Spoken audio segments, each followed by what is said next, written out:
Il lui a interdit d'épouser une couturière.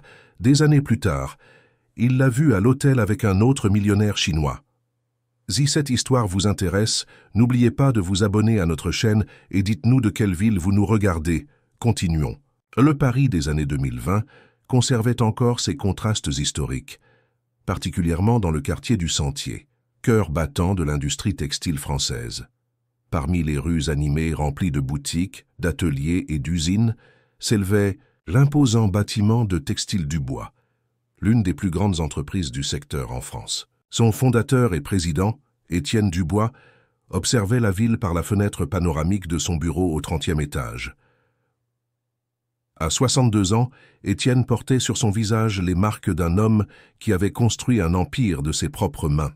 Fils d'immigrants bretons arrivés à Paris sans rien d'autre que leur savoir-faire en tissage, il avait transformé la petite boutique familiale en une puissance qui dictait les tendances et les prix sur le marché national. Sa devise avait toujours été claire pour tous ceux qui l'entouraient.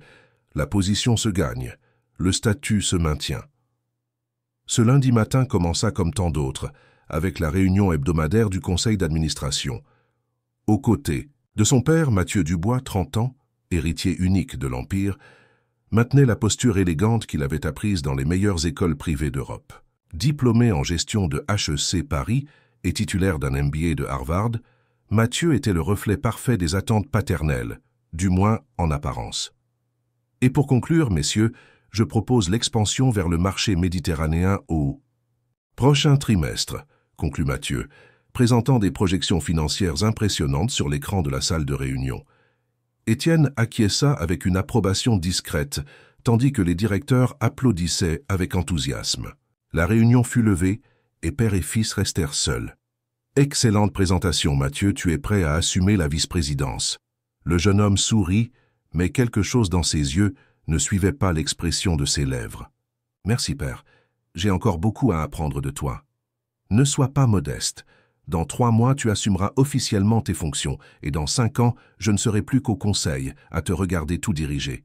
C'est la voie naturelle. Mathieu hocha la tête, sentant le poids de ses paroles comprimer sa poitrine. La voie naturelle. Rien dans sa vie n'avait été naturel. Tous les choix, de l'école à l'université, des amitiés aux relations, passaient par le crible rigoureux d'Étienne. Même son appartement avait été choisi par son père, à quelques pâtés de maison de l'entreprise, pour optimiser le temps de déplacement, comme le justifiait le patriarche. Après la réunion, au lieu de retourner dans son bureau, Mathieu décida de visiter le département créatif, l'un des rares endroits de l'entreprise, où il se sentait véritablement à l'aise. Là, parmi les dessins, les tissus et les mannequins, il trouvait une brève échappatoire au monde des affaires qui l'étouffait. « Monsieur Mathieu, quelle agréable surprise !» le salua Madame Martine, la responsable du département créatif, une dame qui travaillait dans l'entreprise depuis avant sa naissance. « Je suis venu voir les nouveautés de la collection Printemps-été. » répondit-il, laissant ses épaules se détendre pour la première fois de la journée. « Nous rencontrons quelques défis. Nous avons besoin de quelque chose d'innovant, mais les designers manquent d'inspiration. » Mathieu passa ses mains sur les tissus exposés sur la grande table centrale. Soie, coton, lin, des textures qui l'avaient toujours fasciné depuis l'enfance, quand il s'échappait des cours de finance imposés par son père pour observer les artisans travailler. « Peut-être avez-vous besoin d'un regard extérieur », suggéra-t-il. « En fait, nous envisageons d'embaucher des freelances pour apporter de nouvelles idées. Il y a une jeune designer encore peu connue, mais avec un talent extraordinaire. J'ai vu son travail lors de la dernière foire indépendante de mode. Et pourquoi ne l'avez-vous pas invitée pour un entretien ?» Madame Martine hésita avant de répondre. « Eh bien, elle vient de Belleville, travaille dans un petit atelier coopératif. Son profil ne correspond pas exactement aux standards habituels de recrutement de l'entreprise. » Mathieu comprit immédiatement. Les standards habituels étaient l'une des nombreuses règles non écrites d'Étienne Dubois. L'entreprise embauchait rarement des personnes d'origine modeste pour des postes créatifs ou exécutifs, les reléguant à la production et aux services généraux. « Invitez-la pour un entretien demain. Je veux voir son travail. »« Mais votre père ?»« J'assumerai la responsabilité, Madame Martine. Comment s'appelle-t-elle ?»« Sophie Moreau. Elle n'a que 26 ans, mais un talent impressionnant avec les tissus difficiles. » Le lendemain, à 10 heures précises, Mathieu attendait dans la salle de réunion du département créatif. Quand la porte s'ouvrit, il n'était pas préparé à ce qu'il vit. Sophie Moreau entra portant un portfolio de dessins et quelques échantillons de tissu. C'était une jeune femme de taille moyenne, à la peau mate claire, aux cheveux bouclés attachés en un chignon désordonné. Elle portait une jupe longue colorée et un simple chemisier blanc, complété par des accessoires artisanaux. « Bonjour, je suis Sophie Moreau », se présenta-t-elle d'une voix ferme, tendant la main à Mathieu. Quelque chose dans sa présence, peut-être la combinaison de simplicité et de confiance, le désarma complètement. Mathieu Dubois. « Veuillez vous asseoir, je vous prie. » L'entretien commença formellement, avec des questions sur son expérience et sa formation. Sophie avait étudié la mode grâce à un programme de bourse de l'école Dupéré, travaillant simultanément comme couturière pour payer ses dépenses. Après l'obtention de son diplôme, au lieu de chercher un emploi dans les grandes entreprises, elle avait préféré fonder un atelier coopératif avec 3 autres collègues à Belleville. Pourquoi? Un atelier coopératif? Vous auriez certainement plus de stabilité dans une entreprise établie, questionna Mathieu, sincèrement curieux. Parce que je crois que la mode peut être démocratique et inclusive, répondit-elle sans hésiter. Dans notre atelier, nous créons des pièces uniques et enseignons également la couture aux femmes du quartier. L'art ne devrait pas être le privilège de quelques-uns. Il y avait une passion dans sa voix qui contrastait avec le pragmatisme des cadres que Mathieu rencontrait quotidiennement. Lorsque Sophie ouvrit son portfolio, révélant ses dessins et échantillons, il fut impressionné. Ses créations mélangèrent des techniques traditionnelles françaises avec des lignes contemporaines, résultant en des pièces sophistiquées mais accessibles. « C'est extraordinaire », murmura-t-il, examinant une robe qui combinait de la dentelle de Calais avec une coupe minimaliste. « Comment obtenez-vous cet effet sur le tissu? C'est une technique que j'ai apprise de ma grand-mère, qui était dentelière à Lyon. J'adapte la méthode traditionnelle pour qu'elle fonctionne avec des matériaux modernes. » La conversation coula naturellement, se prolongeant bien plus longtemps que prévu. Mathieu trouva en Sophie non seulement une designer talentueuse, mais une personne avec une vision et un but, quelque chose qu'il enviait secrètement. « J'aimerais vous inviter à développer quelques pièces pour notre prochaine collection, comme freelance dans un premier temps, » proposa-t-il à la fin de la rencontre.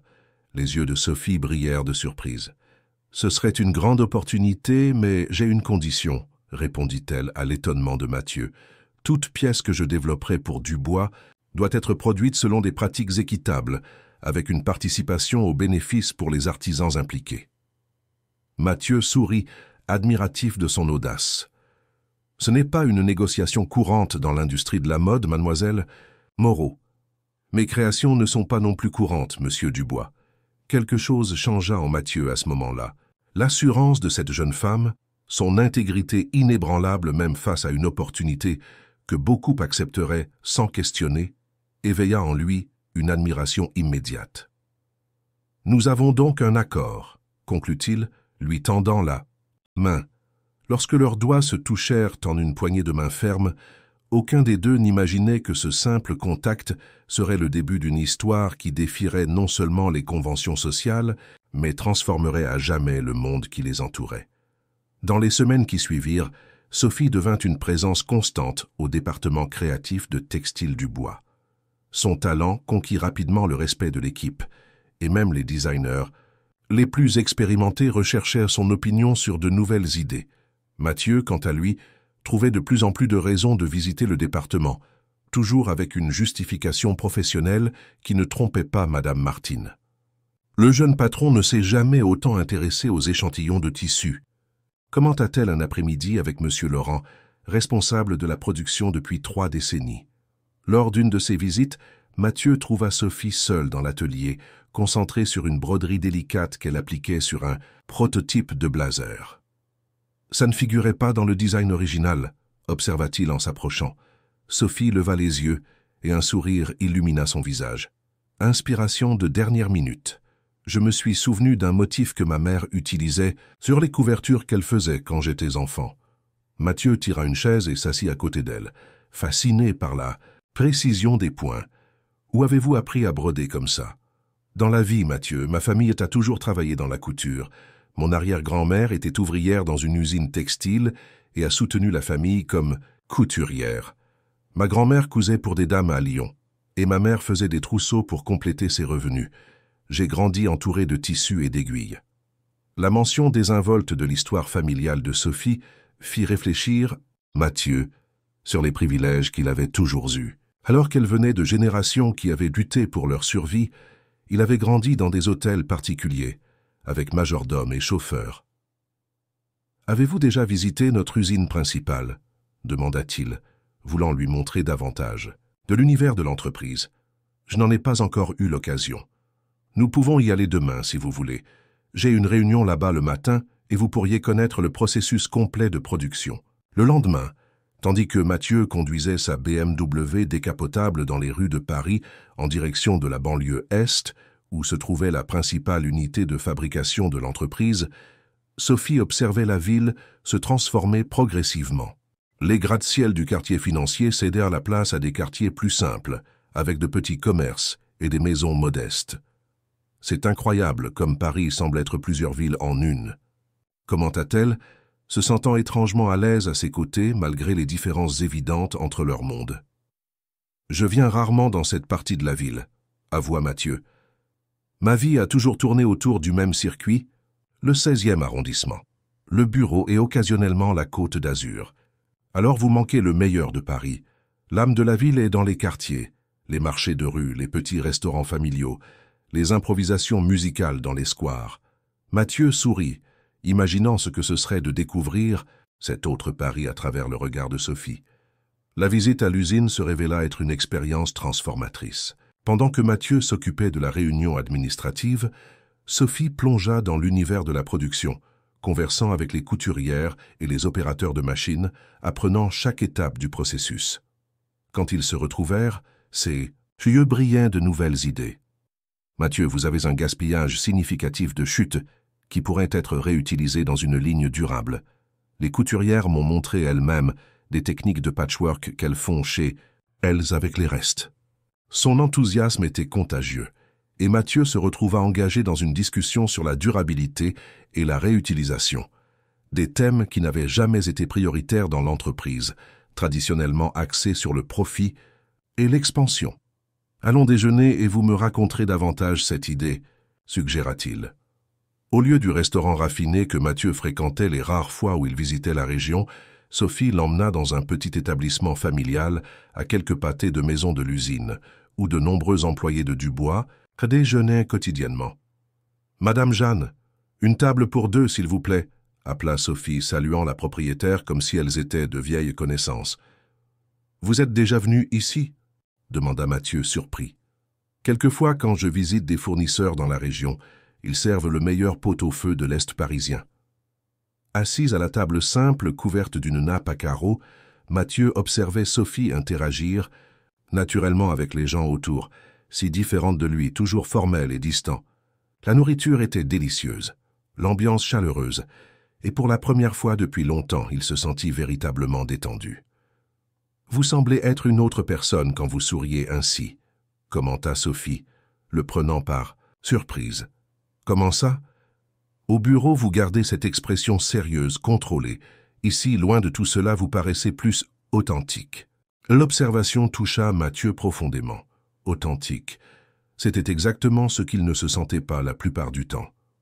Peut-être parce qu'au bureau, j'interprète un rôle qui a été écrit pour moi, pas par moi, confessa-t-il, surpris par sa propre sincérité. Le déjeuner se prolongea pendant près de 2 heures, avec une conversation qui oscillait entre sujets professionnels et personnels. Mathieu découvrit que Sophie était passionnée de littérature française et de cinéma indépendant. Elle, à son tour, fut surprise d'apprendre qu'il jouait de la guitare en secret et possédait une collection de vinyles de jazz. « Pourquoi ? »« En secret ?» questionna-t-elle. « Mon père considère la musique comme un passe-temps improductif, à moins que ce ne soit pour cultiver des contacts lors de concerts de musique classique. Et quoi d'autre cachez-vous, parce que ça ne correspond pas à ses attentes ?» La question resta en suspens, lourde d'implications. Mathieu détourna le regard, incapable de répondre complètement. Dans les jours qui suivirent, ils développèrent une routine de rencontres qui transcendait l'environnement professionnel. Mathieu découvrit l'atelier coopératif de Sophie à Belleville, un espace coloré et vibrant où des femmes de différents âges apprenaient des techniques de couture tout en partageant leurs histoires de vie. En contrepartie, il l'emmena à l'Opéra Garnier pour assister à un concert, puis dans un petit bar de jazz dans le Marais. Dans ces moments, loin des regards de l'entreprise et de la société qu'il fréquentait, il se permettait d'être simplement Mathieu et Sophie, deux jeunes gens découvrant des affinités qui transcendaient les barrières sociales. Par un samedi pluvieux, Mathieu apparut sans prévenir à l'atelier. Il trouva Sophie seule, organisant des chutes de tissu pour un atelier qui aurait lieu le lendemain. « J'avais besoin de te voir », dit-il simplement, les cheveux mouillés par la pluie qui tombait dehors. Sophie laissa les tissus et s'approcha de lui, sentant son cœur s'accélérer. Il y avait quelque chose de différent dans le regard de Mathieu, une urgence mêlée de vulnérabilité qu'elle n'avait jamais vue auparavant. Que s'est-il passé? J'ai eu une terrible dispute avec mon père. Il a découvert le projet de durabilité que nous développons et a dit que c'est un gaspillage de ressources, que ça ne correspond pas à l'image premium de la marque. « Je suis désolé, » murmura-t-elle, touchant doucement son bras. « Ne le sois pas. Pour la première fois, j'ai défendu quelque chose en quoi je crois vraiment. Je lui ai dit que l'avenir de la mode est dans la durabilité, que les consommateurs sont de plus en plus conscients.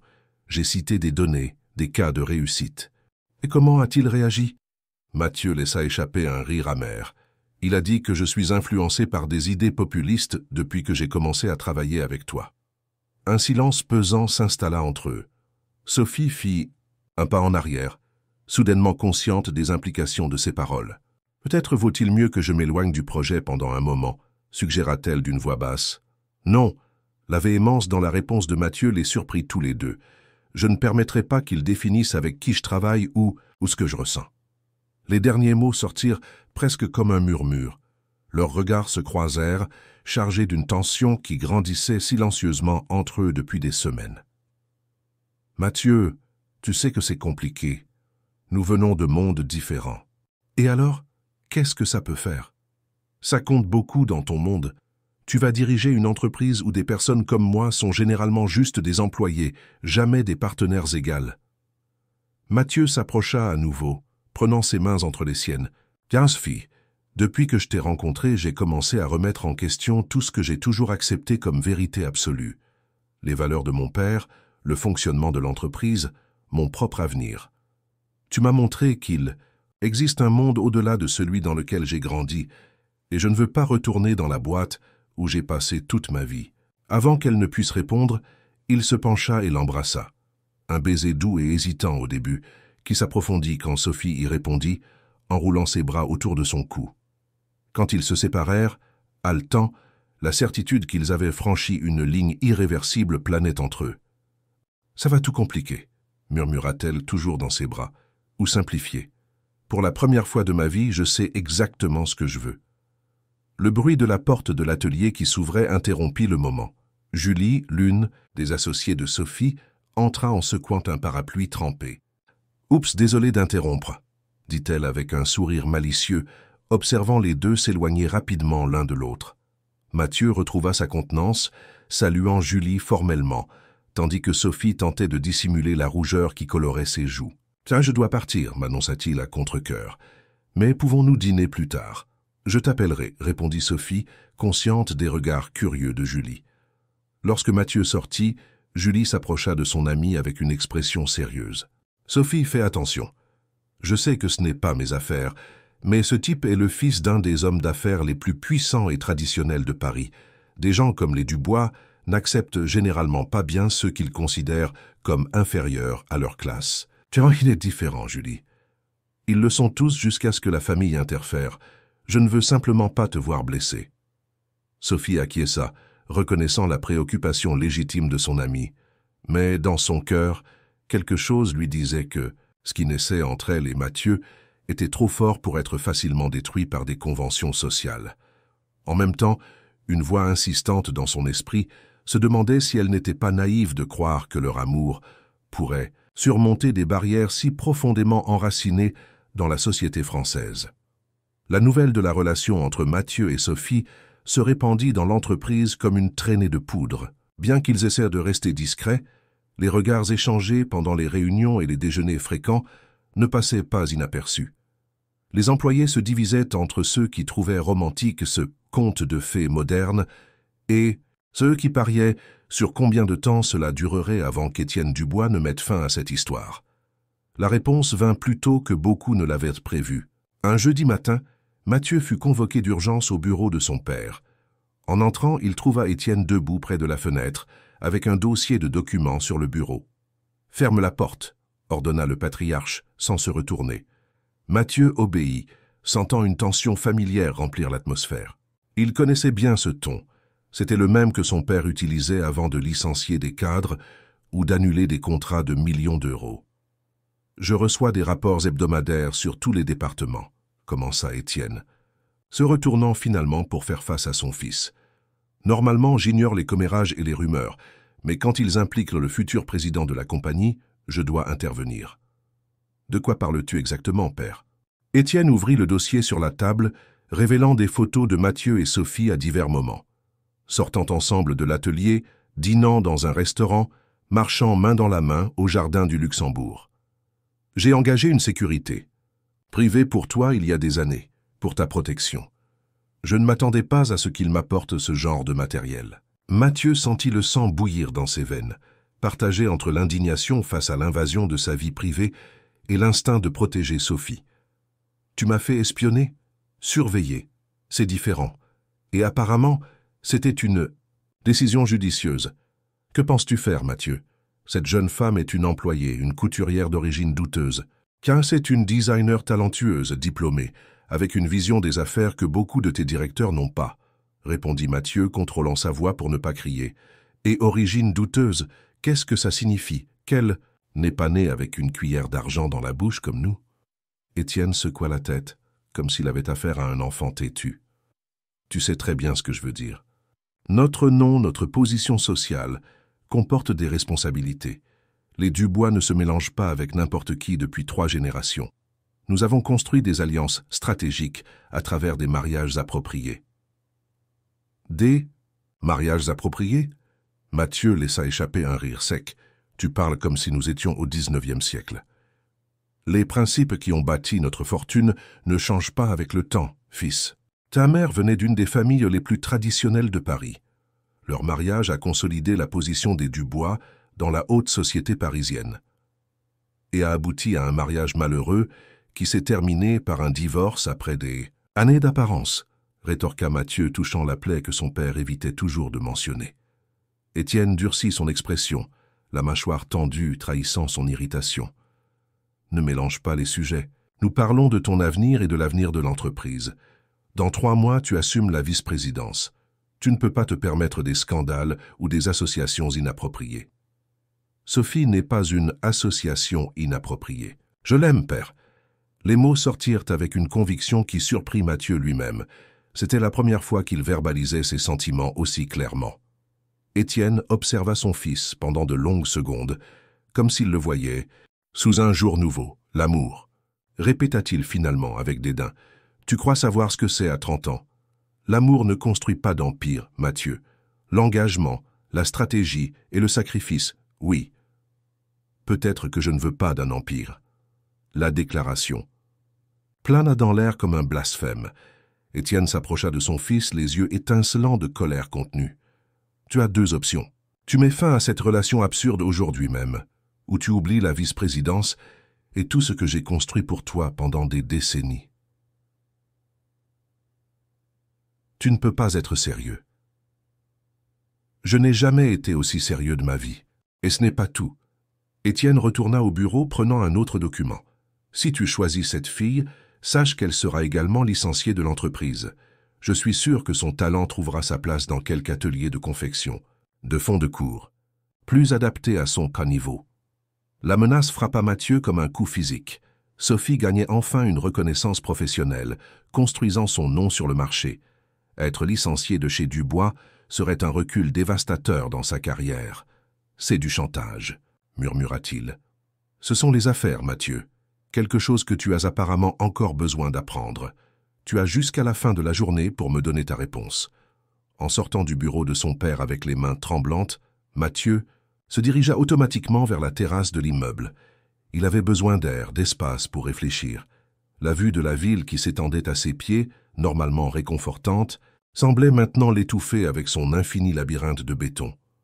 Comment pourrait-il choisir entre l'amour qu'il avait découvert avec Sophie et l'héritage familial qu'il portait depuis sa naissance? Comment pourrait-il être responsable de la destruction de sa carrière?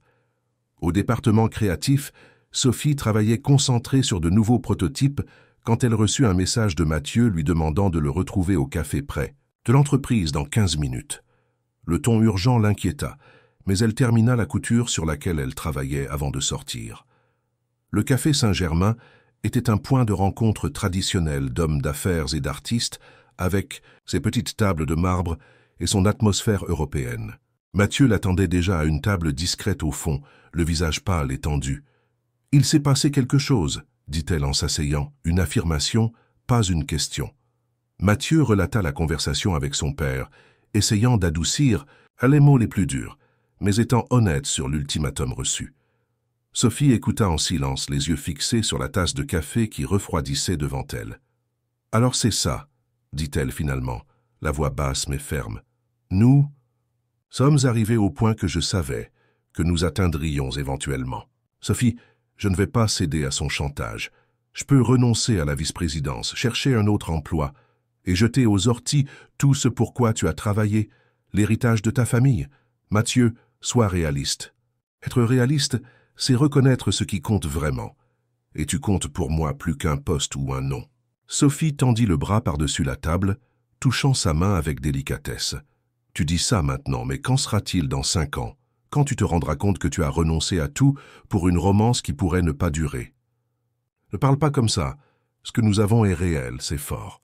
Oui, ça l'est, mais je ne sais pas si c'est assez fort pour résister au poids que ton père mettra sur nous. Il ne va pas simplement accepter et passer à autre chose, Mathieu.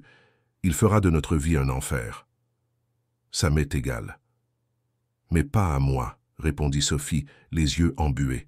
« Je me soucie de toi, de ton avenir, et je me soucie aussi de mon travail, de tout ce que j'ai construit. » Mathieu sentit un froid dans l'estomac, percevant la direction que prenait la conversation. « Qu'es-tu en train de dire? Je dis que peut-être ton père a raison. Peut-être avons-nous été naïfs de croire que nous pourrions faire fonctionner cela. Nous sommes de mondes trop différents. Non, Sophie, ne le laisse pas gagner.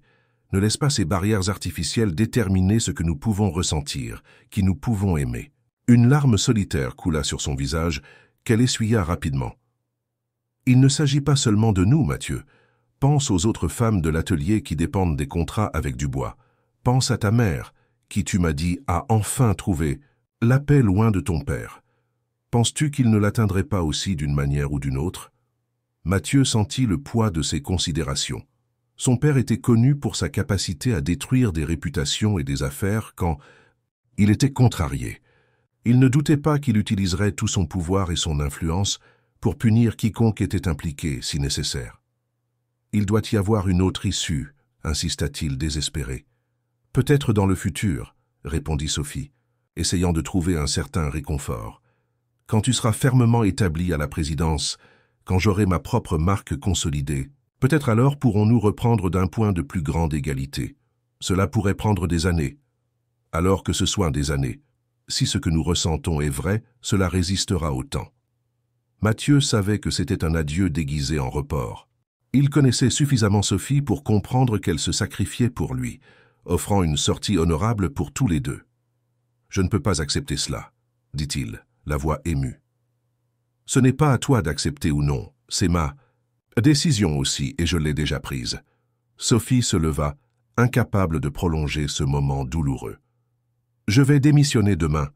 Dis à ton père que c'est fini, qu'il a gagné, mais demande-lui de maintenir les contrats avec l'atelier coopératif. Ces femmes ne méritent pas de souffrir à cause de nous. Sophie, je t'en prie. Au revoir, Mathieu.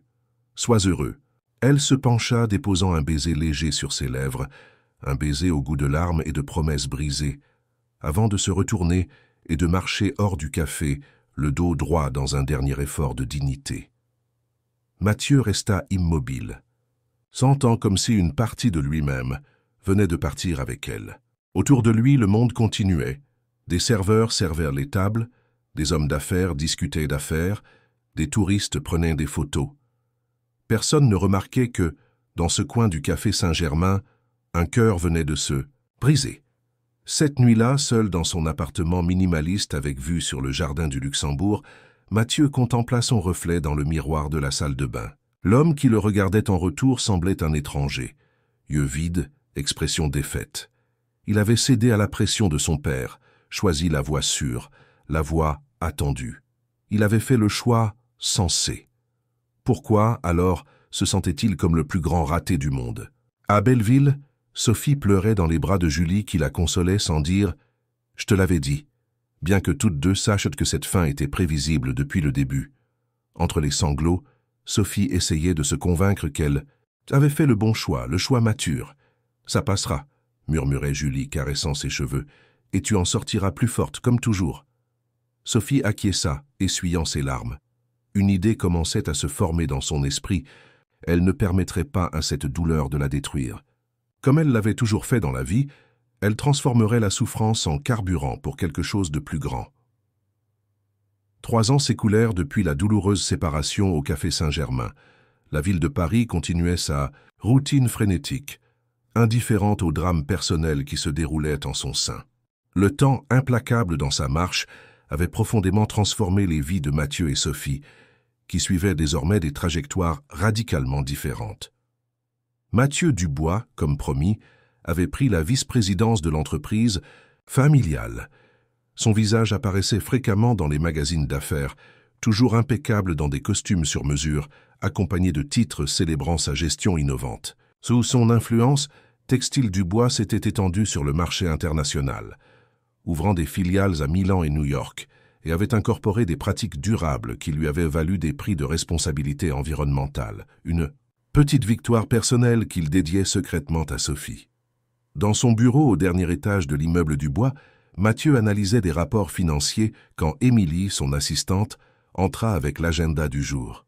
« Votre père a confirmé sa présence au dîner avec les investisseurs chinois ce soir. La réservation au Georges V est faite pour 8 personnes. Merci, Émilie. D'autres engagements urgents. Seulement la visioconférence avec Milan à 16 heures et... » Elle hésita. « Votre mère a appelé. Elle a demandé que vous la rappeliez quand vous pourriez. » Mathieu acquiesça, congédiant l'assistante. Sa relation avec Hélène, sa mère, s'était renforcée ces dernières années. Après son divorce tumultueux d'avec Étienne, elle avait construit une nouvelle vie au Portugal, gérant une galerie, Sadar à Lisbonne. C'était l'une des rares personnes avec qui Mathieu pouvait être complètement sincère.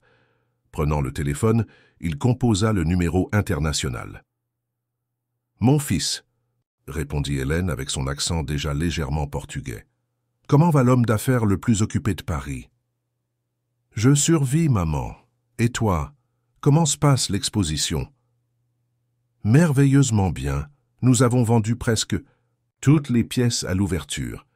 Mais je n'ai pas appelé pour parler d'art. J'ai vu une nouvelle que j'ai pensé que tu devrais connaître. » Mathieu sentit une compression dans la poitrine. Il connaissait ce ton de voix. Quelle nouvelle? C'est à propos de cette jeune femme, la designer Sophie Moreau. Elle connaît un énorme succès à Londres. Elle vient de conclure un partenariat avec l'une des plus grandes maisons de haute couture britanniques. Le nom de Sophie, que Mathieu évitait de prononcer depuis des années, provoqua une vague d'émotions contradictoires. Il ressentit de la fierté, de la tristesse et un vide familier qu'il n'avait jamais réussi à combler complètement. « C'est formidable pour elle », répondit-il d'une voix contrôlée. « Mathieu, mon chéri, 3 ans ont passé. Ne penses-tu pas qu'il est temps d'aller de l'avant? Ou mieux, de revenir en arrière et de réparer les choses? Maman, s'il te plaît, tu sais que ce n'est pas si simple. La vie n'est jamais simple, mon fils, mais elle n'a pas besoin d'être aussi compliquée que toi et ton père la rendaient. Enfin, je pensais juste que tu devrais savoir. L'article est dans Vogue International ce mois-ci. Sa collection s'inspire de la culture française, mais avec une sophistication qui a conquis Londres. » Après avoir accroché, Mathieu ne put plus se concentrer sur les rapports. Il ouvrit son navigateur et rechercha des nouvelles sur Sophie. Il trouva des dizaines d'articles récents. La Française qui révolutionne la mode londonienne, Sophie Moreau, des quartiers populaires de Paris au podium européen, inclusion et durabilité, le nouveau luxe selon Moreau, Les photos montraient une Sophie différente de celle qu'il avait connue, plus sophistiquée, avec un regard confiant de quelqu'un qui a conquis sa place par son propre mérite. Dans une interview vidéo, elle parlait avec élégance de sa trajectoire. « Mon inspiration vient des femmes françaises ordinaires, celles qui affrontent quotidiennement la lutte pour la survie, mais ne perdent pas leur capacité à s'exprimer à travers la beauté. Ma grand-mère cousait des robes de fête avec des chutes de tissu. Aujourd'hui, je traduis cette même créativité dans le contexte de la haute couture. » Mathieu ferma le navigateur, ressentant un mélange d'admiration et de regret. Sophie avait transformé sa douleur en art, tandis que lui, eh bien, il était devenu exactement ce que son père avait toujours voulu. À des kilomètres de là, dans un charmant atelier à Notting Hill, quartier élégant de Londres, Sophie finalisait les derniers ajustements d'une pièce pour sa nouvelle collection. À 29 ans, elle avait construit une carrière impressionnante en un temps record. Sa marque, Moreau, symbolisait la fusion parfaite entre l'artisanat français et la sophistication britannique, conquérant célébrités et rédacteurs de mode avec des designs qui racontaient des histoires de résistance et de transformation. « Sophie, Monsieur Phillips est arrivé pour la réunion », annonça Elizabeth, son assistante anglaise. « Thank you, Elizabeth. Dites-lui que j'arrive dans 5 minutes. » Terminant la broderie sur laquelle elle travaillait, un motif inspiré des dentelles de Calais, Sophie s'accorda un moment de réflexion. Sa vie avait radicalement changé depuis qu'elle avait quitté la France. Après sa séparation d'avec Mathieu, elle s'était plongée à corps perdu dans le travail, transformant le petit atelier coopératif en une marque respectée, localement. Le tournant s'était produit lorsqu'elle avait remporté un concours de jeunes talents organisé par le British Fashion Council, qui incluait une bourse pour étudier à Londres. Ce qui devait être une expérience temporaire s'était transformé en opportunité permanente lorsque ses créations avaient attiré l'attention d'influents stylistes britanniques. En 2 ans, elle était passée d'étudiante à propriétaire de sa propre marque, emmenant avec elle quelques-unes des artisanes françaises qui travaillaient dans l'atelier coopératif. Malgré son succès professionnel, Sophie portait une mélancolie silencieuse que seuls ses amis les plus proches percevaient. Julie, qui gérait maintenant la filiale française de la marque Moreau, demandait souvent des nouvelles de Mathieu lors de leurs appels vidéo hebdomadaires. « Tu penses encore à lui, n'est-ce pas ?» s'enquérait-elle, observant le regard. Distant de son ami. Sophie ne répondait jamais directement, mais son silence était révélateur. Ce qu'elle avait vécu avec Mathieu avait été réel, intense, transformateur. Ce n'était pas quelque chose qu'elle pouvait simplement effacer, avec le succès professionnel ou de nouvelles relations, et Dieu savait qu'elle avait essayé. Il y avait eu d'autres hommes pendant ces 3 ans, un artiste français à Londres, un homme d'affaires britannique du monde de la mode, mais aucune relation n'avait prospéré. Il manquait toujours quelque chose, cette connexion inexplicable qu'elle avait ressentie avec Mathieu dès leur première rencontre. Après, la réunion avec Phillips, un important acheteur d'une chaîne de magasins de luxe, Sophie trouva sur son bureau l'édition la plus récente de Forbes France.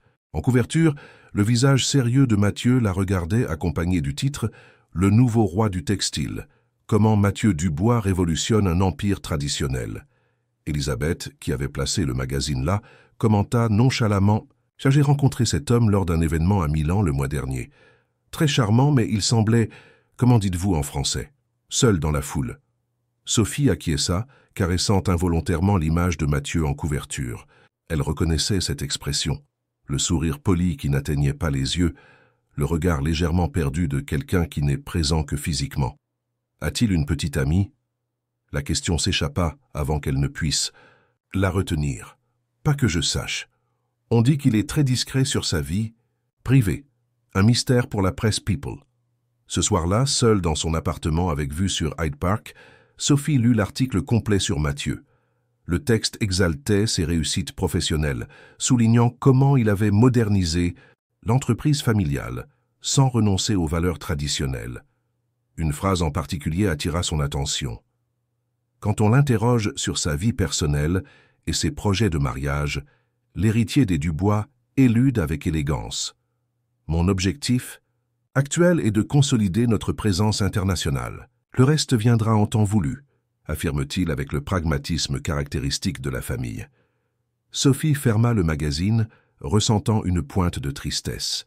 Mathieu semblait s'être complètement rendu aux attentes de son père, se transformant en l'exécutif parfait, le fils parfait. Où était ce jeune homme qui rêvait de musique et questionnait les valeurs dépassées de l'élite parisienne? À Paris, après le dîner avec les investisseurs chinois, Mathieu conduisait dans les rues vides de l'Aube, sans hâte de rejoindre l'appartement vide qu'il appelait son foyer. La rencontre avait été un succès. Contrat signé, champagne, débouché tape dans le dos. Son père, maintenant président du conseil, n'avait pas lésiné sur les éloges quant à sa performance. « Tu as dépassé mes attentes, fils. Les Dubois sont entre de bonnes mains. » C'était tout ce qu'il avait toujours voulu entendre, n'est-ce pas? La reconnaissance du patriarche, la certitude qu'il était à la hauteur de l'héritage familial. Pourquoi, alors, se sentait-il si vide? Sans trop réfléchir, il dévia sa voiture vers Belleville. Le quartier bohème restait vibrant même à cette heure, avec des bars encore ouverts et des jeunes discutant sur les trottoirs. Il se gara devant l'immeuble où avait fonctionné l'atelier coopératif de Sophie. L'espace abritait maintenant la filiale française de la marque Moreau, bien plus élégante et sophistiquée que l'ancien atelier, mais conservant encore l'essence accueillante que Sophie imprimait dans tout ce qu'elle touchait. Évidemment, c'était fermé à cette heure-là. Mathieu resta dans la voiture, observant l'enseigne illuminée avec le nom de famille de Sophie, Moreau, un nom qui était maintenant synonyme d'élégance et d'innovation dans le monde de la mode. Elle avait réussi, par son propre mérite, ce que lui avait hérité par sa naissance. Pertinence, respect, reconnaissance. Son téléphone sonna, interrompant ses pensées. C'était Étienne. « Où es-tu? Je suis encore au Georges V avec Li Weiming. Il veut discuter de la possibilité d'ouvrir une filiale à Shanghai. Je règle une affaire personnelle, père. Nous avons déjà terminé la réunion officielle. » Les affaires de cette ampleur n'ont pas d'horaire pour se terminer, Mathieu. Reviens ici immédiatement. L'ordre direct, le ton autoritaire, si familier, si étouffant. Mathieu sentit quelque chose se briser en lui. « Je ne reviendrai pas, père. J'ai d'autres projets pour le reste de la nuit. »« De quoi parles-tu ?»« Les Chinois. Les Chinois peuvent attendre jusqu'à demain. Ma vie a déjà trop attendu. » Il raccrocha avant qu'Étienne ne puisse répondre, un acte de rébellion qu'il n'aurait jamais envisagé 3 ans auparavant. Il regarda à nouveau l'atelier, fermé, puis le magazine sur le siège passager, où une photo de Sophie à Londres illustrait une petite note sur sa plus récente collection. Londres. Si loin, et en même temps, à seulement un vol de distance. Mathieu reprit son téléphone et appela son assistante. « Émilie, j'ai besoin que vous réserviez un vol pour Londres. Le premier disponible demain. »« Londres? Mais monsieur, votre agenda est plein cette semaine. Vous avez la réunion du conseil mercredi, le lancement de la collection jeudi. »« Annulez tout, ou plutôt reportez, affaires personnelles urgentes. » Tandis qu'il conduisait pour rentrer chez lui, Mathieu ressentit quelque chose qu'il n'avait pas éprouvé depuis longtemps. L'espoir. Il ne savait pas si Sophie l'accueillerait, s'il y aurait encore une chance pour eux, mais il devait essayer. Il était fatigué de vivre pour l'approbation de son père, fatigué de sacrifier son bonheur personnel pour le bien supérieur, et de l'empire Dubois.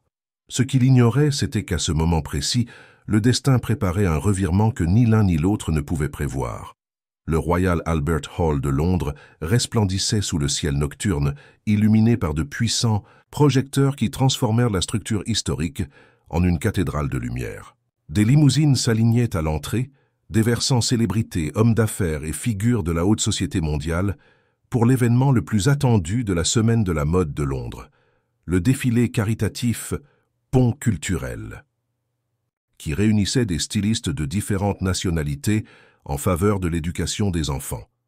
À l'intérieur de la structure centenaire, maintenant adaptée en une passerelle spectaculaire, Sophie marchait d'un côté à l'autre, vérifiant les derniers détails avant le début du défilé. Comme l'une des designers honorés de la soirée, elle ressentait le poids de la responsabilité mêlée à l'incroyable accomplissement personnel. 3 ans auparavant, elle n'aurait jamais imaginé être là, sur le point de présenter sa collection aux côtés de noms consacrés de la mode mondiale. 5 minutes avant de commencer, Miss Moreau, annonça l'un des producteurs, avec un fort accent britannique. Sophie acquiesça, respirant profondément pour contrôler sa nervosité. Sa collection intitulée « Racines qui volent » était une célébration de la diaspora française.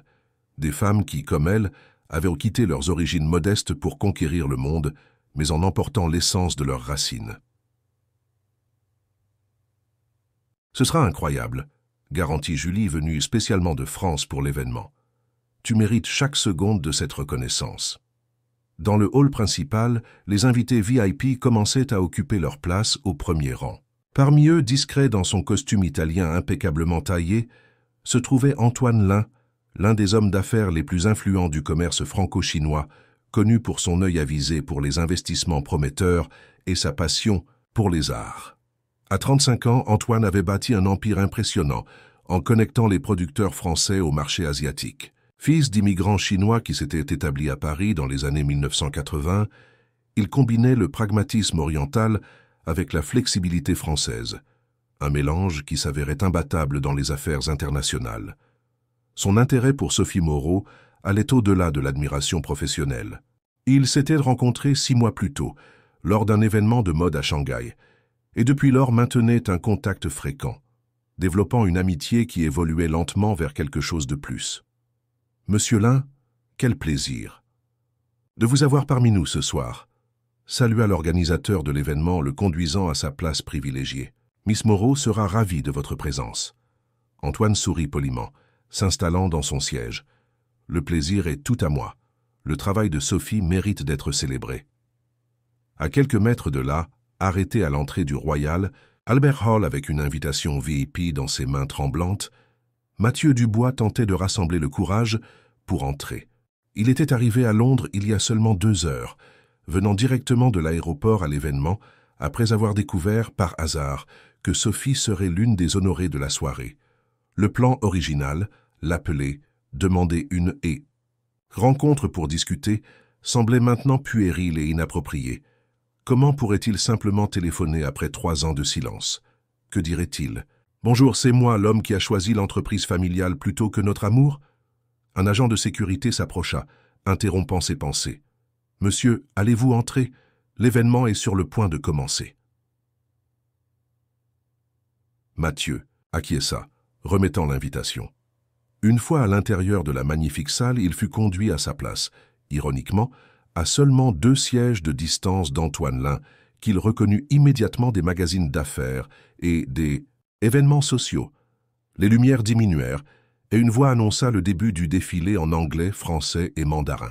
La musique commença, une fusion de rythmes français avec des beats électroniques contemporains, et le premier mannequin surgit sur la passerelle, portant une création qui mélangeait dentelles artisanales et coupes avant-gardistes.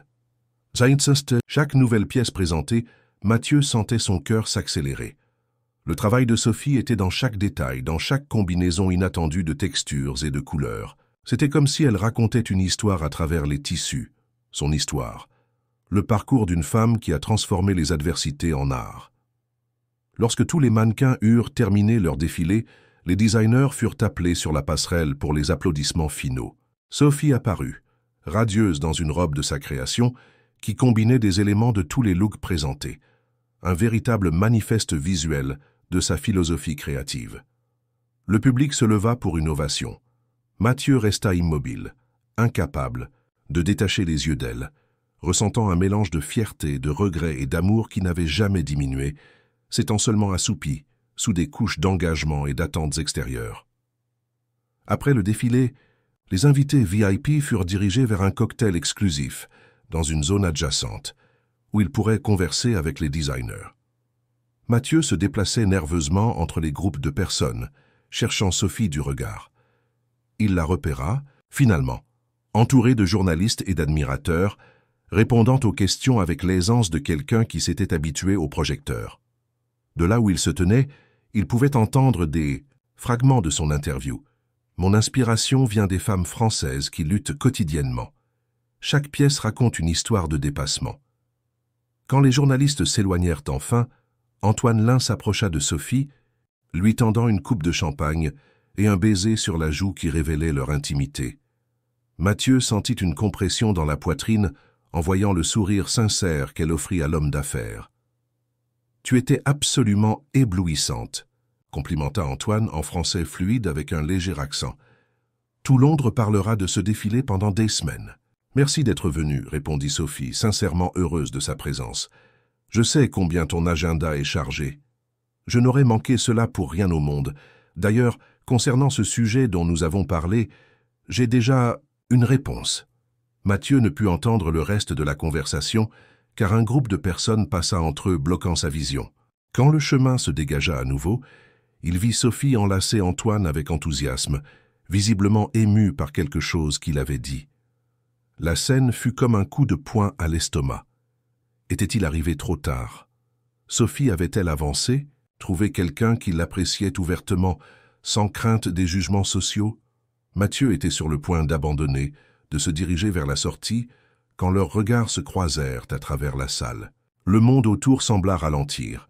Il vit les yeux de Sophie s'écarquiller en reconnaissance, son expression se transformant de surprise en quelque chose d'indéfinissable, un mélange d'émotions contradictoires qui reflétèrent les siennes. Pendant un moment, aucun des deux ne bougea. Puis, comme si elle sortait d'une transe, Sophie murmura quelque chose à Antoine et commença à marcher dans la direction de Mathieu. Chaque pas semblait une éternité. « Mathieu », dit-elle simplement, lorsqu'ils se retrouvèrent face à face. Il n'y avait pas d'accusation dans sa voix, juste une constatation. « Sophie, tu étais incroyable là-haut. » Un silence inconfortable s'installa entre eux, chargé de mots non dits et de 3 ans de distance. « Que fais-tu à Londres » demanda-t-elle finalement. « Je suis venu te voir », répondit-il, optant pour l'honnêteté directe. « J'ai besoin de te voir. » Avant que Sophie ne puisse répondre, Antoine s'approcha, posant doucement sa main sur son épaule.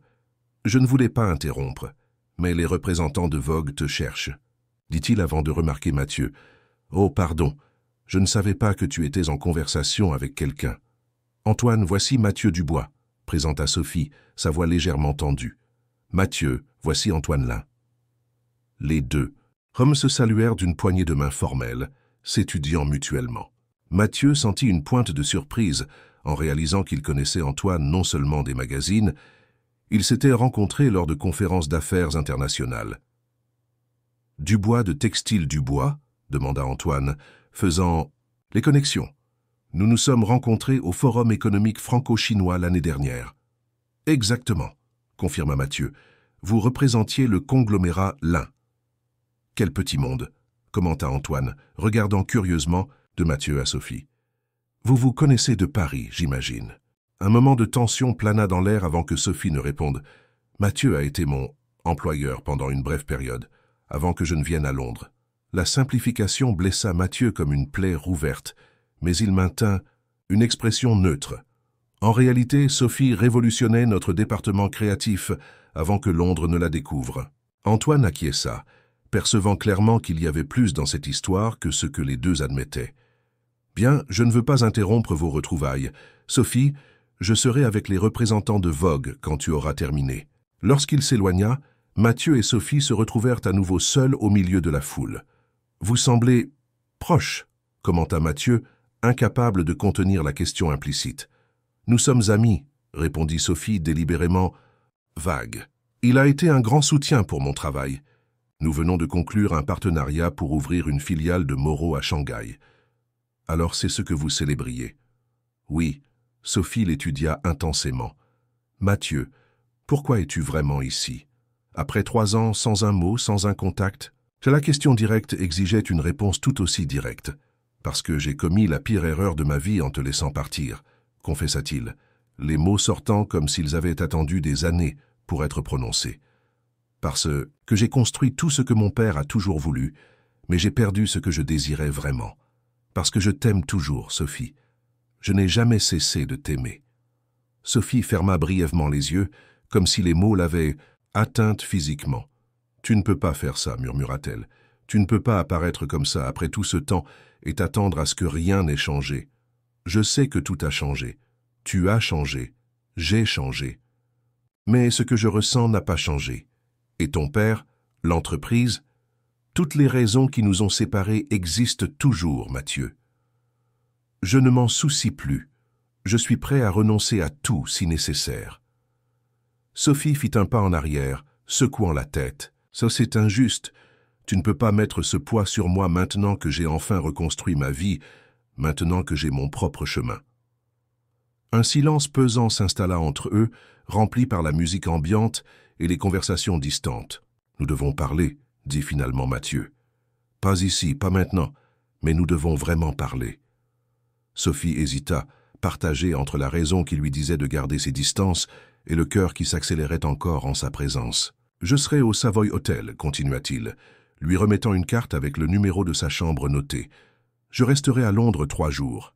La décision de me chercher ou non t'appartient. » Avant qu'elle ne puisse répondre, Mathieu s'inclina et l'embrassa doucement sur la joue, un contact bref mais chargé d'émotion. Ensuite, il se retourna et marcha vers la sortie, laissant Sophie debout au milieu du salon, la carte serrée entre ses doigts et le visage marqué par une larme solitaire qui avait finalement échappé. De l'autre côté du salon, Antoine observait la scène avec une expression pensive, connectant les pièces d'un puzzle qui commençait à faire sens. L'histoire entre Sophie et Mathieu était clairement plus profonde qu'une simple relation professionnelle. L'homme d'affaires soupira, reconnaissant dans les yeux des deux quelque chose qu'il avait souvent vu dans sa culture. Le Yonfen, la connexion prédestinée entre deux personnes que le temps et la distance ne parviennent pas à effacer. La nuit londonienne enveloppa la ville dans son manteau étoilé, tandis que Sophie marchait sans destination le long de la Tamise, la carte de Mathieu toujours entre ses doigts. La célébration après le défilé avait continué sans elle. Elle s'était excusée auprès d'Antoine et des autres invités, prétextant une fatigue après des semaines de préparation intense. Ce n'était pas exactement un mensonge. Elle se sentait épuisée, mais pas seulement physiquement. La réapparition de Mathieu avait déterré des émotions qu'elle croyait soigneusement ensevelies. Les lumières de la ville se reflétaient dans les eaux du fleuve, créant un spectacle de points lumineux qui dansaient avec le mouvement doux des vagues. Sophie s'assit sur l'un des bancs au bord de la rivière, laissant la brise nocturne rafraîchir ses pensées en turbulence. « Pourquoi maintenant ?» murmura-t-elle à elle-même, comme si le vent pouvait lui offrir une réponse. « Pourquoi, après que j'ai finalement reconstruit ma vie ?» Son téléphone vibra dans la poche de son élégant manteau de laine. C'était un message d'Antoine. « J'espère que tu vas bien. Si tu as besoin de parler, je serai à l'hôtel jusqu'à demain après-midi. » Antoine, si attentionné, si présent. Ces 6 derniers mois, il était devenu une constante dans sa vie, d'abord comme un contact professionnel intéressé par son travail, puis comme ami et récemment comme quelque chose qui n'avait pas encore de définition claire, mais évoluait vers une relation. Il n'y avait pas d'urgence, pas de pression. Il respectait son espace, admirait son indépendance et, plus important, ne lui demanderait jamais de choisir entre amour et carrière. Sophie tapa une réponse rapide. « Je vais bien, j'avais juste besoin d'air frais. On se parle demain au petit déjeuner ?» La réponse vint presque immédiatement. « Bien sûr, repose-toi bien. » Rangeant le téléphone, Sophie contempla à nouveau la carte de Mathieu. Savoy Hotel, chambre 712, 3 jours à Londres. La décision t'appartient. Comme si la ville conspirait pour augmenter son dilemme, il commença à pleuvoir, une bruine fine et persistante, typiquement londonienne. Sophie se leva, cherchant un abri, et réalisa qu'elle avait marché jusqu'à Millennium Bridge, le célèbre pont où les touristes admiraient la vue de la cathédrale Saint-Paul et de la Tate moderne. L'ironie de la situation ne lui échappa pas. Elle se trouvait là, littéralement sur un pont, divisé entre 2 rives, le passé qui revenait avec Mathieu et l'avenir prometteur qu'elle commençait à entrevoir avec Antoine. Lorsqu'elle arriva à son appartement à Notting Hill, Sophie était trempée et émotionnellement épuisée. L'espace, bien que petit selon les standards français, était un luxe à Londres, un loft élégant avec de grandes fenêtres donnant sur un jardin typique des résidences londoniennes. Les murs blancs servaient de toile à ses inspirations, tissus colorés, photos de famille, souvenirs de France et coupures de presse de C. Collection précédente.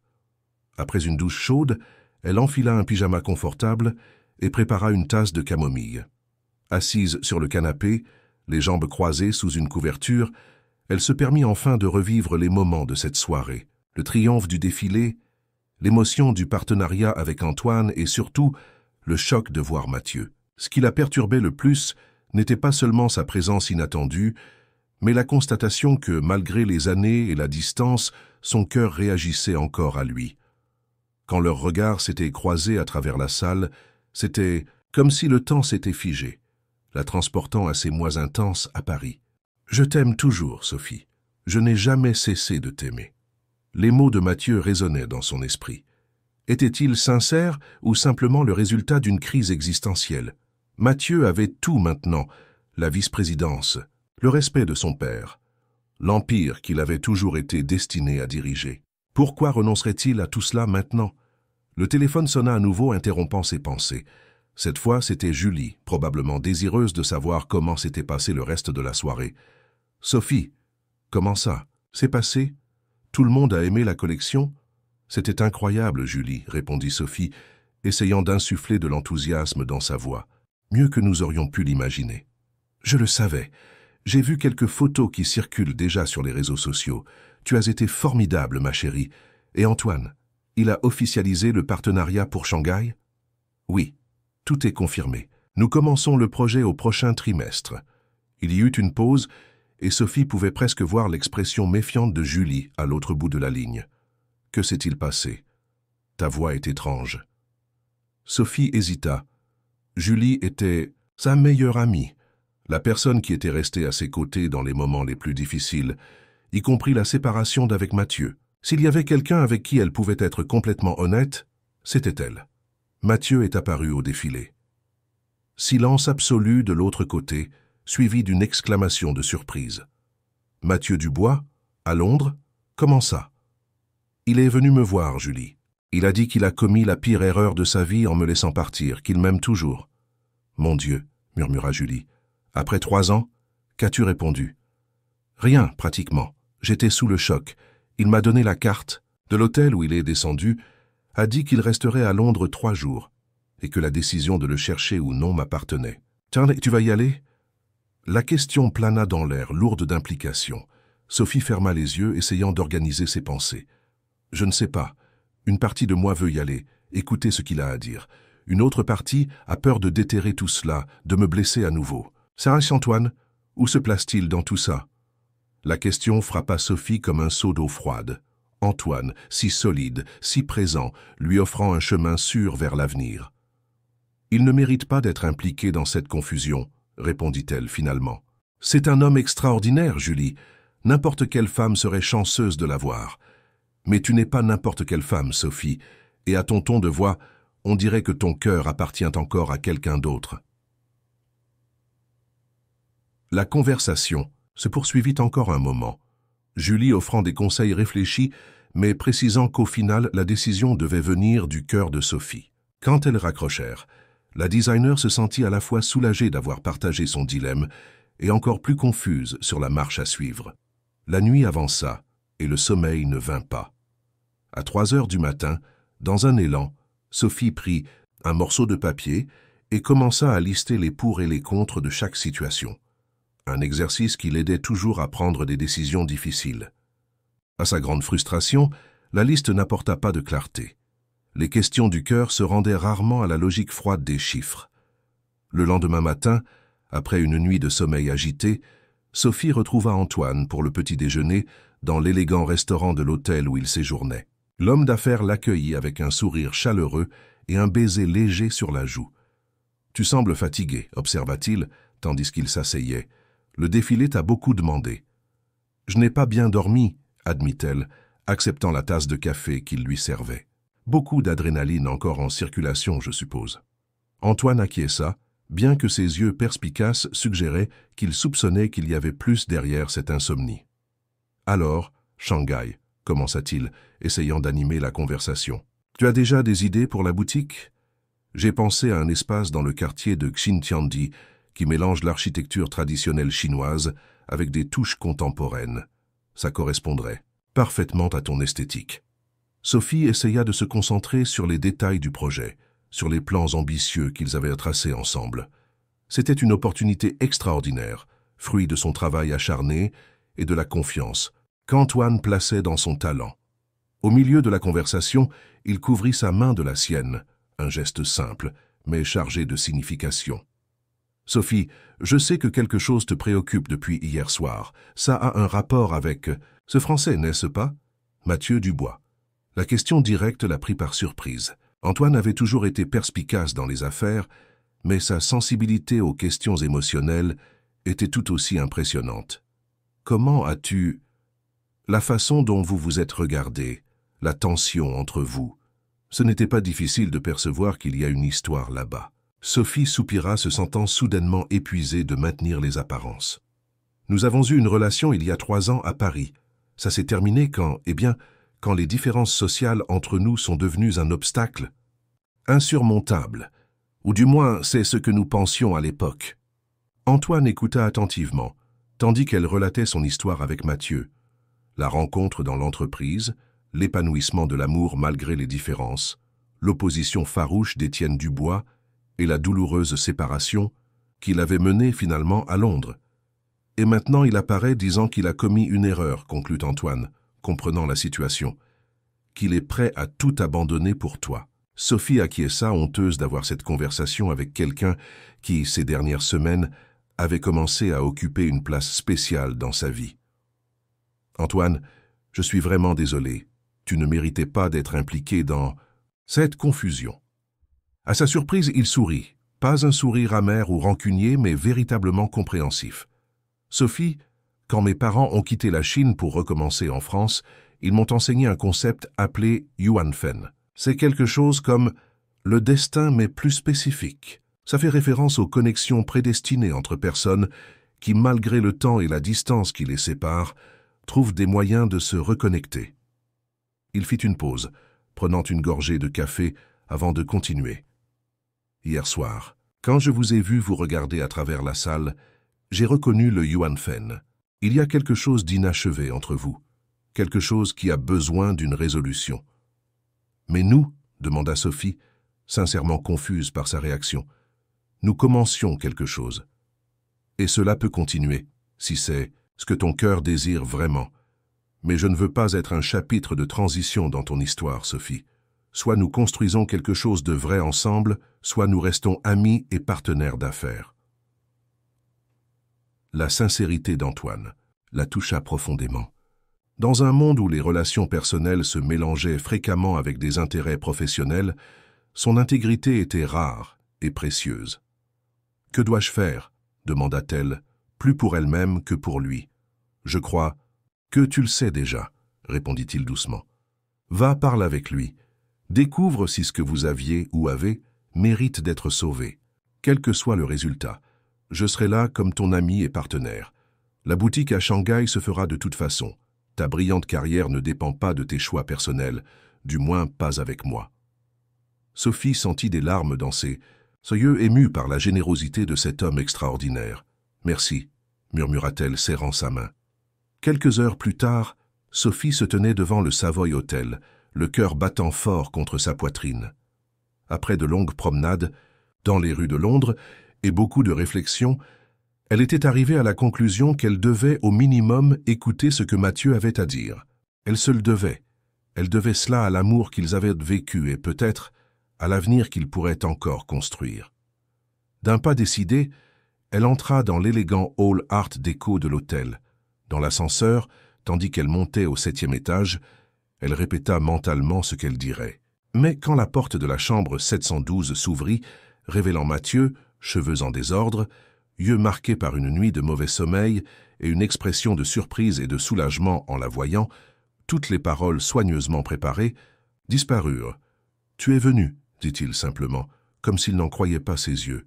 « Oui » répondit-elle, essayant de maintenir son sang-froid. « Nous devons parler. » La chambre d'hôtel avait l'élégance discrète caractéristique des établissements traditionnels londoniens. Murs au ton doux, meubles classiques et une fenêtre qui encadrait Big Ben au loin. Mathieu fit un pas de côté, invitant Sophie à entrer.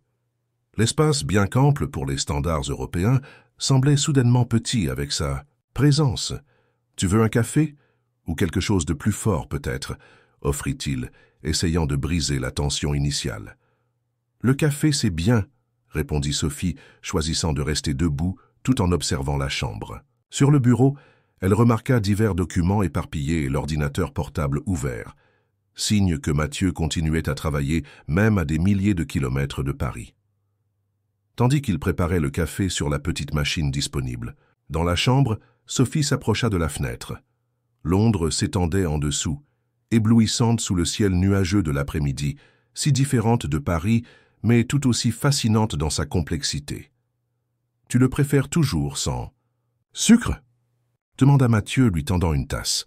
Ce détail dont il se souvenait après tant de temps la toucha plus qu'elle n'aurait voulu l'admettre. « Oui, merci. » Ils s'assirent, lui dans le fauteuil près de la fenêtre, elle au bord du lit, maintenant une distance prudente entre eux.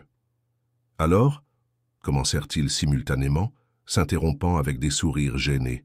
« Toi d'abord » concéda Mathieu. Sophie respira profondément, organisant ses pensées.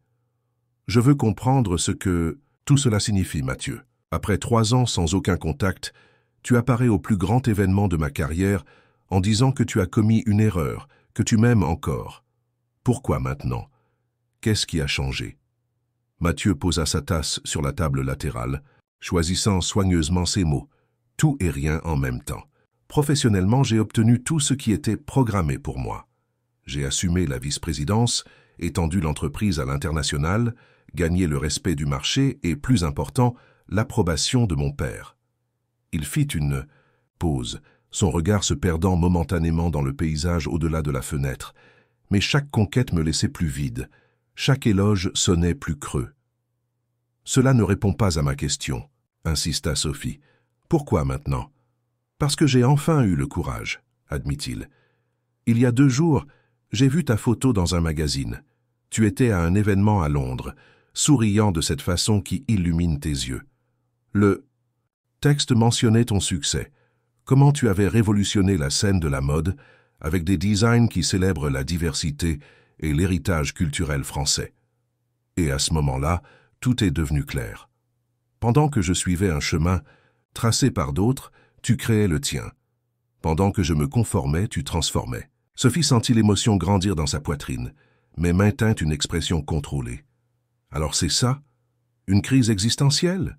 Une déception face à tes choix? » ?»« Non, Sophie. C'est bien plus. » Mathieu se leva, s'approchant lentement. « C'est réaliser que j'ai renoncé à la seule personne qui m'a fait me sentir véritablement vivant. C'est reconnaître que j'ai choisi la sécurité plutôt que le bonheur, la tradition plutôt que l'amour. C'est admettre que j'ai été lâche quand j'aurais dû être courageux. » La sincérité dans ses paroles était palpable, mais Sophie avait encore besoin de plus. « Et ton père? L'entreprise? Toutes les raisons qui nous ont séparés existent toujours, Mathieu. Mon père devra accepter mes choix ou pas. L'entreprise continuera d'exister, avec ou sans moi à la vice-présidence. J'ai appris de la manière la plus difficile qu'aucun succès professionnel ne compense le vide d'une vie sans amour véritable. » Sophie se leva aussi, créant à nouveau une distance entre eux. Elle marcha jusqu'à la fenêtre, observant la ville tout en organisant ses pensées. « Tu fais paraître cela si simple, » murmura-t-elle, « comme si nous pouvions simplement reprendre là où nous nous sommes arrêtés, en ignorant les 3 années qui se sont écoulées, tout ce que nous avons construit séparément. »« Je ne pense pas que ce soit simple, » répondit-il, s'approchant à nouveau, mais sans envahir son espace. « Je sais que tu as construit une vie ici, une carrière, brillante, de nouvelles relations. Je ne te demande pas d'abandonner tout cela. Je demande une chance, juste une, pour faire différemment cette fois. » Sophie se retourna pour lui faire face, permettant finalement à l'émotion de transparaître dans sa voix. « As-tu idée de combien j'ai souffert? Ce n'était pas seulement une romance interrompue, Mathieu. C'était devoir tout recommencer à zéro, dans un autre pays, une autre langue, loin de tout ce que je connaissais. C'était me réveiller tous les matins en essayant de ne pas penser à toi, à nous, à ce qui aurait pu être. »« Je sais, » murmura-t-il, la culpabilité évidente dans ses yeux. « Et je passerai le reste de ma vie à essayer de compenser cette souffrance si tu m'en donnes la chance. Et si ça ne fonctionne pas à nouveau, et si ton père continue à s'opposer, et si les pressions sont trop fortes, alors nous les affronterons ensemble, » répondit Mathieu avec conviction. « Je ne suis plus le même homme qui a cédé aux pressions il y a 3 ans, J'ai appris que certaines choses valent tous les sacrifices. Notre amour en fait partie. Le silence qui suivit était chargé d'émotions contenues, de questions non formulées, d'espoirs fragiles qui commençaient à prendre forme. « Il y a autre chose que tu dois savoir », dit finalement Sophie. « Antoine Lin, lui et moi développons une relation qui va au-delà des affaires. Rien d'officiel encore, mais… » Mathieu sentit une compression dans la poitrine, mais acquiesça. « J'ai remarqué hier, la façon dont il te regarde, c'est comme je te regarde. » « C'est un homme extraordinaire, » continua Sophie. « Intelligent, gentil, accompli, quelqu'un qui valorise mon travail et respecte mon indépendance. » Chaque mot était comme une petite blessure, mais Mathieu resta ferme. « Il semble être tout ce que tu mérites. » J'ai parlé avec lui ce matin, de toi, de nous, du passé. Et il a dit quelque chose sur le Yuan Fen, des connexions prédestinées, que ni le temps ni la distance ne peuvent briser. Il a dit qu'il a reconnu cela quand il nous a vus ensemble hier. Mathieu ne put contenir un sourire triste. Un homme sage, en plus de tout. Il m'a encouragé à venir ici, à découvrir si ce que nous avons eu ou avons vaut la peine d'être sauvé. La révélation surprit Mathieu. Ce geste d'Antoine démontrait une grandeur d'âme que peu possédaient. Et toi, Sophie, qu'en penses-tu? Ça en vaut la peine? La question plana entre eux, chargée de possibilités. Sophie marcha lentement dans la chambre, comme si le mouvement physique aidait à organiser ses pensées. Durant ces 3 années, j'ai construit une vie dont je suis fier. J'ai transformé la douleur en art, gagné le respect dans un marché extrêmement compétitif, prouvé principalement à moi-même que ma valeur ne dépend pas de nom de famille ou de connexion sociale. Elle fit une pause, le regardant directement. Et malgré tous mes efforts, malgré mes relations avec d'autres personnes, malgré mon focus exclusif sur ma carrière, je n'ai jamais réussi à t'oublier complètement, Mathieu. Tu es resté comme une question sans réponse, un chapitre inachevé. Ces paroles allumèrent une flamme d'espoir dans la poitrine de Mathieu. Alors terminons ce chapitre ensemble et commençons-en un autre, suggéra-t-il, s'approchant lentement. Je ne te demande pas d'abandonner tout ce que tu as construit. Au contraire, je veux faire partie de cette construction à partir de maintenant. Comment cela fonctionnerait-il exactement? Toi à Paris, moi à Londres? Nous pouvons trouver un compromis. Je peux déménager à Londres, travailler à distance. Ou nous pouvons partager notre temps entre les 2 villes. Aucune distance n'est insurmontable quand il existe une volonté sincère. La conviction dans sa voix était touchante, mais Sophie avait encore des réserves. Et ton père, accepterait-il ce changement? Honnêtement, probablement. Pas au début. Il est encore prisonnier de valeurs dépincées sur la classe sociale et les mariages appropriés.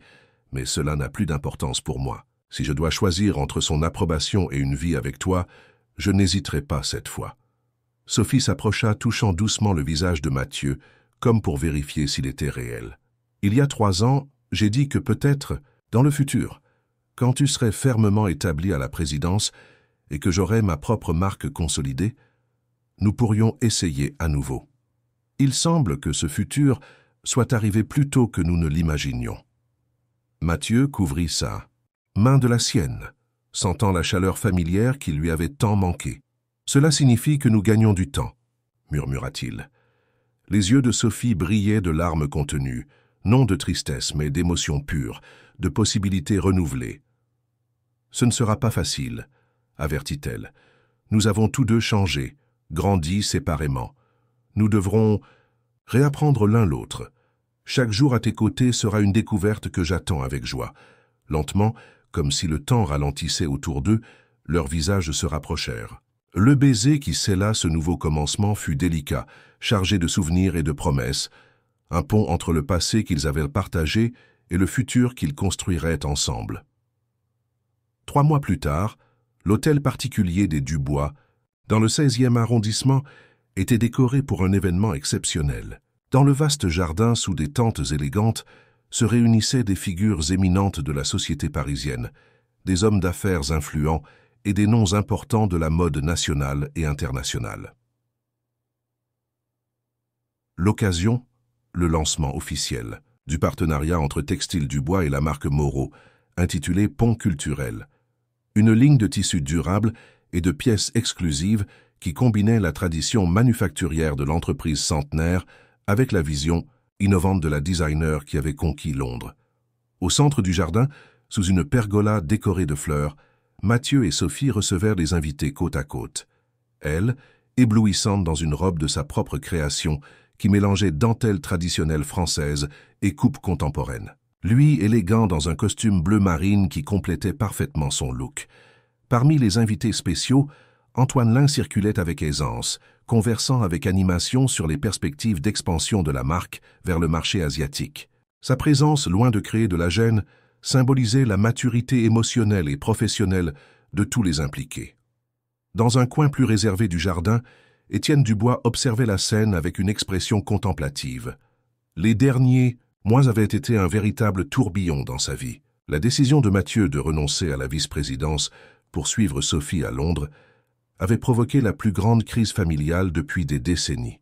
Des semaines de discussions houleuses, d'ultimatums et de silence pesant avaient marqué la relation entre père et fils. Le revirement commença de façon inattendue, à travers Hélène, ex-épouse d'Étienne et mère de Mathieu. Revenant temporairement du Portugal, elle organisa un dîner qui réunit Étienne, Mathieu et Sophie, la première rencontre formelle entre le patriarche et la designer depuis la rupture 3 ans auparavant. Cette soirée transforma la perception d'Étienne, en connaissant véritablement Sophie, non comme la couturière d'origine douteuse, mais comme la femme talentueuse et déterminée qui avait conquis Londres par son propre mérite. Quelque chose commença à changer en lui. La façon dont elle parlait des affaires, sa vision claire sur l'avenir de la mode durable, sa connaissance du marché international, tout cela révélait une partenaire à la hauteur du fils qu'il chérissait tant. « Tu ne la protégeais pas de moi », avait dit Mathieu lors d'une conversation décisive quelques semaines plus tard.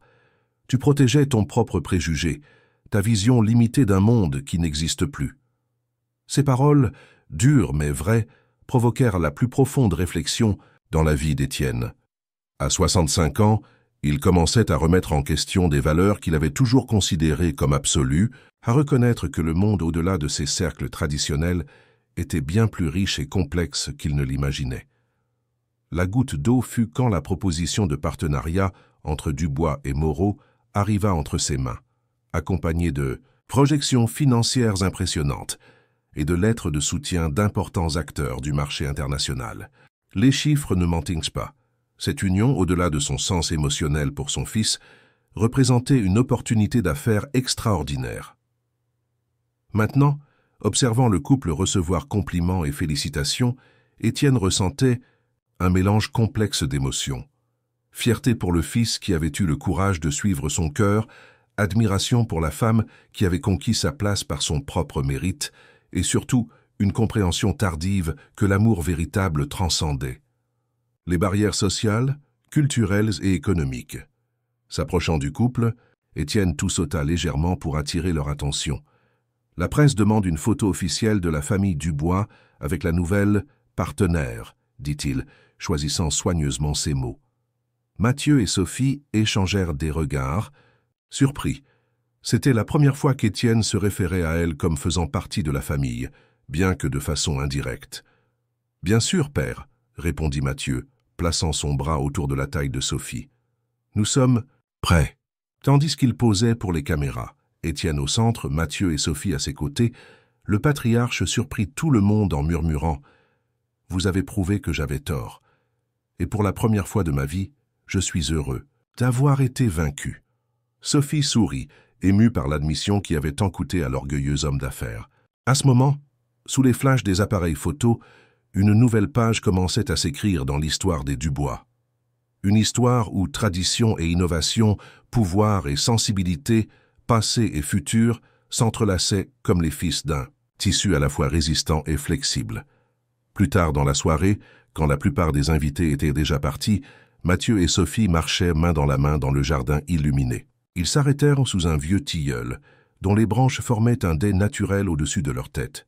« Nous avons réussi », murmura-t-il, l'enlaçant par derrière, tandis qu'ils observaient les étoiles entre les feuilles. « Contre toutes les probabilités.